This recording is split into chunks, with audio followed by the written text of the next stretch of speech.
Hello everyone, my name is Cody. I'm a CFI here at UND Aerospace at Mesa, Arizona. So earlier I made a video about making practice area radio calls out in the southeast, southwest, and over in the Rainbow Valley practice area. So in today's video, I'm just going to be describing the pilot documents that are required for you and also the required documents for the aircraft itself. So I'm going to start off with the student pilot or the pilot documents that you will be needing. I'm not going to write these down. There's only 3 of them, and they are pretty straightforward. So the first one that you're going to need is your applicable pilot certificate, right? So this could be your student pilot certificate, or if you're a private pilot already, this is your private pilot certificate. Either if it's the temporary or the hard card one. As long as you have it on your person at all times, you should be good. The next and most important document, I should say, is your government issued valid ID. This can be your driver's license, this can be a passport. Those are the most 2 common that people carry around, obviously. Your driver's license for sure, and then what I also do is I just carry my passport around with me in a passport book because that's the primary document I use for identification, right? So it has to be valid and it has to be government issued, right? So something with your photo on it, something that was issued to you through the state, like a driver's license or something like that. So I'm not going to go into too much detail about that more than any of that at all. So just any of those documents should work. Last, you're going to need your medical certificate, 1st class, 2nd class, or 3rd class, doesn't matter, as long as you're exercising your medical certificates legally, right? So for student pilot and or private pilots, at least need a 3rd class, right? Example, if you were an airline pilot, then you're going to need your 1st class that's not expired, right? So ensuring that it's still legal and not expired, any sort of like that. So those are the 3 main pilot documents that you need to keep on your person at all time when you are exercising your flying rights. So not too much into those. What I really want to just draw out here are the aircraft documents because these are a little more detailed, there's a little more to them, and there's a better memorizational aid to remember these documents. So there are, let me think, 1, 2, 3, 4, 5, 6 documents, if I can count, right, for our aircraft that are required, right? When remembering these documents, I like to think of the acronym MARO, MARROW, right? So just using that phrase to remember all these documents and use it as an acronym, right? So what I'm going to list out here is MARO again, but in this order, MARROW, right? So just going to go through the list here and talk about these documents. So the first one off the top is a minimum equipment list.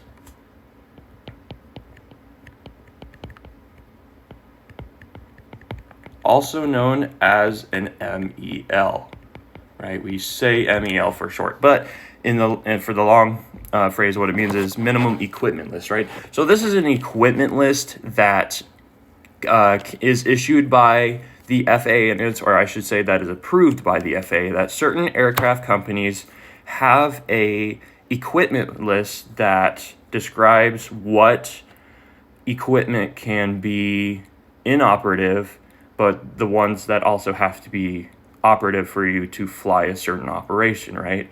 Let's say an example being on an aircraft, let's say not our Archers, but like a more complex jet, because here at UND, for our Archers, we do not have a minimum equipment list, but let's say there was a jet and they had their landing light out, right? So they would turn to their minimum equipment list if they had one, and let's say it's during the day, and they would look over to see, okay, during the day, do we need our landing light? And they would search it in the table of contents or whatever, find that part, and it would essentially say, yes, it's required, or no, it's not required. And if it's not required, then they can continue their flight per the minimum equipment list. So then that's a done deal right there. But so, and this is kind of an example of what a minimum equipment list is, right? So it's an equipment list for the required equipment that they can fly to a minimum. I'm trying to explain as best I can, but hopefully that kind of clears it up of what it is, right? So it lists the required documents, or the required equipment that they have to fly with. So minimum equipment list. Next will be the airworthiness.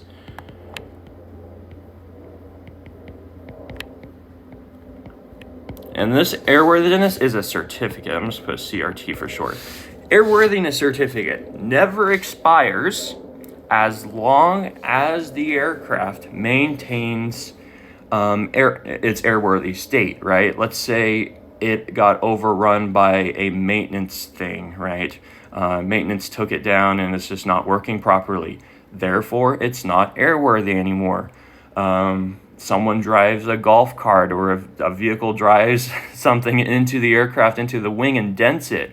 No longer airworthy, right? So pretty straightforward, right? It has to maintain airworthiness in order to stay up in the air legally, right? So it has to stay in that state once it came out off the flight line, right? So this one never expires as long as it maintains its state, its airworthy state.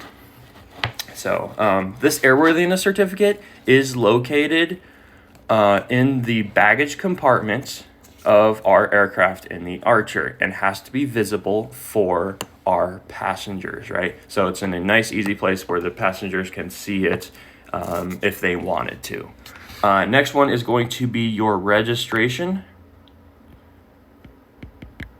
And don't make fun of my spelling if I spelled that wrong, but registration for the federal registration, the general registration, and the state registration, because of state registration in Arizona. It doesn't apply to all states, but it does here in Arizona.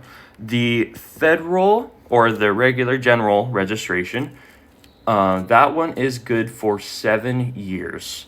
And then the state one is good for 3 years. Again, another one where it's located is usually right next to the airworthiness certificate. And especially for our Archers, they are both located in the same place on the wall in the baggage compartment. Nothing else really to say about that one, except federal is at 7 years and state is at 3 years, date after expiration. Next is the radio operator's permit, or radio certificate, they like to say. Radio certificate or operator, trying to erase that. Operator certificate, like they'd say multiple names for it, but I like to say radio operators or radio certificate, right? Two different ones, right? Radio certificate for you and a radio operator's permit. It's a permit. Let me just put it as permit, because it is more of a permit than it is a certificate. So radio's operator's permit. So like I said, you need a permit for yourself, and then you also need a permit for the plane that you fly. This only applies if you're flying internationally, right?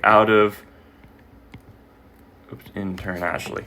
So this only applies when you fly out of the U.S. Let's say you go to Canada, you need it for you and the plane. Let's say you go to Mexico, you need it for you and the plane. But if you stay in the U.S., you don't need it. So just keep that in mind. Nothing else to that, and these two documents, I believe they do not expire. Next is going to be the operator's manual. Oh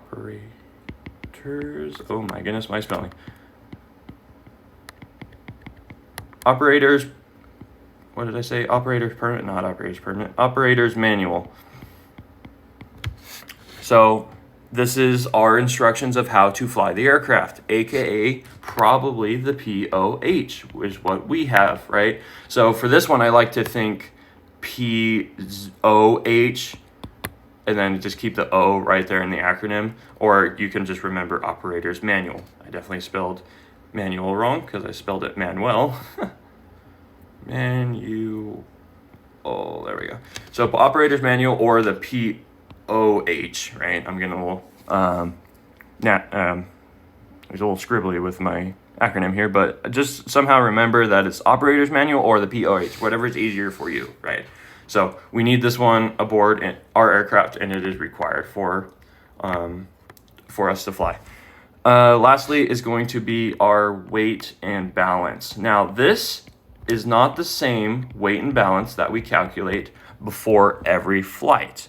Not for me, not for you, like that little small sheet that I showed you earlier in your curriculum, right? That you fill out before every flight. Not the same weight and balance. This weight and balance is the official weight and balance data that is shown on that big sheet that was pinged up in the main room there, right? It shows the official moments, the official arm, and the official empty weight, right? That is that weight and balance data that this document is referring to, right? So we have to have that one current to ensure that it is still able to fly within its limits or something like that, right? So it's a separate document showing the basic empty weight and the arm and the moment of the aircraft before we even started loading it, right? So it's just this, it's a document showing that it is certified with this weight and with this moment and with this arm. So completely separate document compared to our pre-flight weight and balance. So I hope this video cleared up what these documents meant, and just real quick, weight and balance does not expire, and so does your POH does not expire as well, right? Those are just general documents you have to have with the aircraft. Now I think that's everything that it cleared up. Hopefully it makes a lot, I hope everything cleared up with that one. Let me know if you have any questions. Have a good rest of your day.